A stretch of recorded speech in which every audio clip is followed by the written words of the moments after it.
We came together to start an organization that was purposed on trying to strengthen the nonprofit sector here in Miami.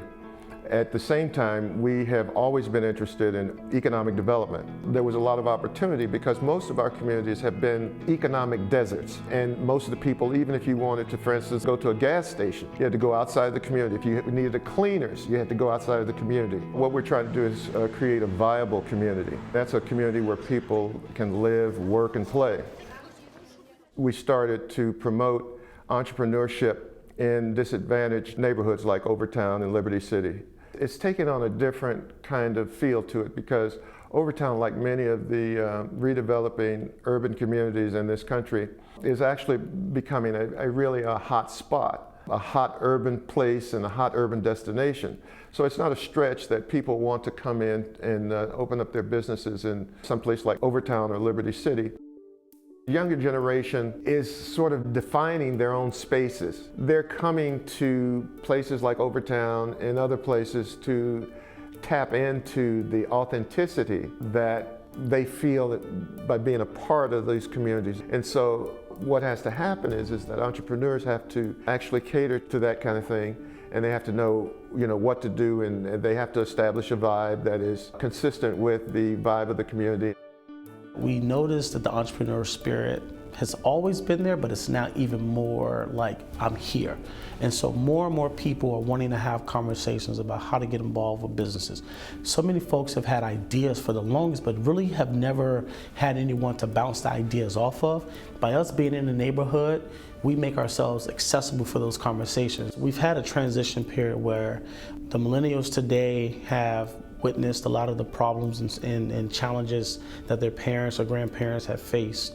And so now there's this surgence of where folks are coming in saying, okay, well, how can I be a part of the solution and not necessarily the problem? So folks are moving back to their neighborhoods. Folks are getting involved and taking their time, talent, and resources from maybe their corporate jobs and bringing that back to the level of the community that they are now participating in.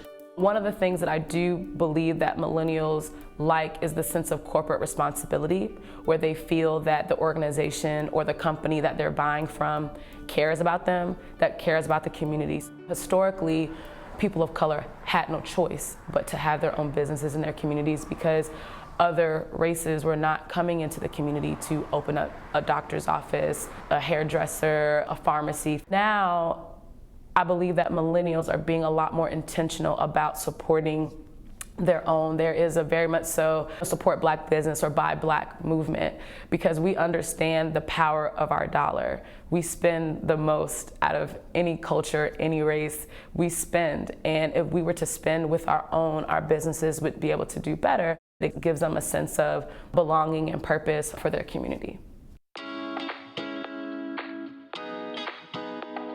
Most of our programs are designed to attract people who have already indicated that they want to start businesses in Overtown. We accept only those people who intend to stay in the community, who have actively looked for space in the community, and have a business that really fits the community. So we have a program, for instance, that's called a boot camp program. And that boot camp program teaches back office skills, marketing, how to price your product, how to access your customers to would-be entrepreneurs that are from and intend to continue to be in the community. We want to remove all of the things that will stop people from coming through our doors and getting the help that they truly need. And so we got rid of the credit score requirements. We got rid of the background checks. We got rid of all of the things that would typically keep someone from wanting to start a business. And so if someone's willing to give us 12 to 16 weeks of their time to properly construct their business plan, lay out how they plan on, attacking the market and seeing where the loopholes are for them and the gaps and where they can take advantage of and become the experts in that space, we feel it's best that we do our part in assisting with that. One of the biggest hurdles is the access to the capital. And so many entrepreneurs, in particular communities like Overtown and Liberty City, will tell you that they got this idea to do a business, but they can't get access to the dollars. And so we've picked up the slack with our community partners to say, let us get you ready to go down that traditional pathway to get access to capital. But in the meantime, we'll front the money. we'll become the micro lender to get your business off the ground. It's a wonderful pleasure to see those businesses take off the way that they have, just with a little bit of capital. Pitch Night is where we take the top participants that were enrolled in our business boot camp. We take the top business plans, we evaluate them. This is a grant, this is not a loan, this is nothing they have to pay back. We want to invest in that business, and we give them an opportunity to pitch their businesses to the audience and the judges that are there. Social Exchange and Alexis Brown won our very first inaugural pitch night of $10,000.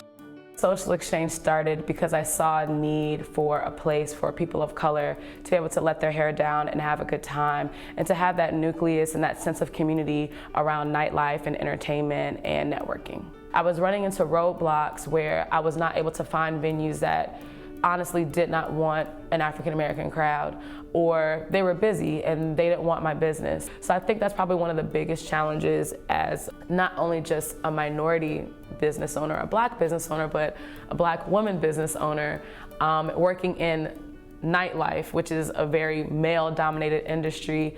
But I use it to my advantage because it allows for people to experience someone different.